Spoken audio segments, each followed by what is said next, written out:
In today's video, I'm going to teach you how to create a custom tool palette in AutoCAD. By the end, you'll have a dedicated palette with your go-to content, so you can place blocks and objects like pipes and ducts with just a click, staying consistent and saving time on every project.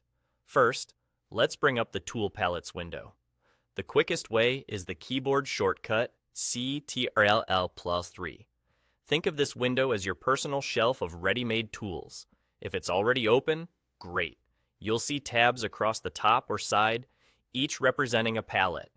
If it appears as a floating panel, that's fine.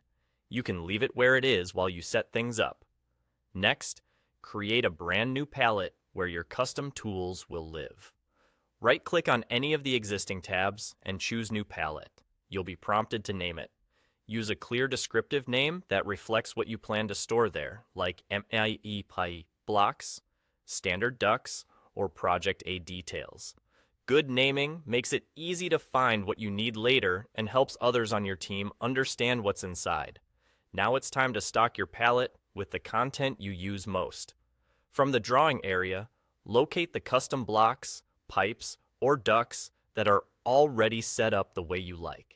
This might be a title block symbol, a valve, a segment of pipe with the correct system and size, or a duct with the right style. Click and hold the left mouse button on the object in the drawing, then drag it over to your New Palette tab. When your cursor is over the palette area, release the mouse to drop it in. That's it. AutoCAD turns that object into a palette tool.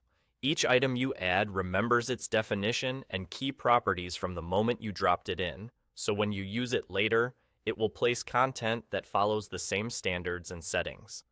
This is especially helpful for MEP elements, because it promotes uniform sizes, systems, and styles across your drawings. As you add more items, keep an eye on clarity.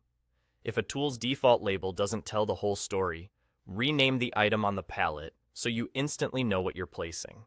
You can always add more pieces over time, building a library that matches your exact workflows. And that's the core process.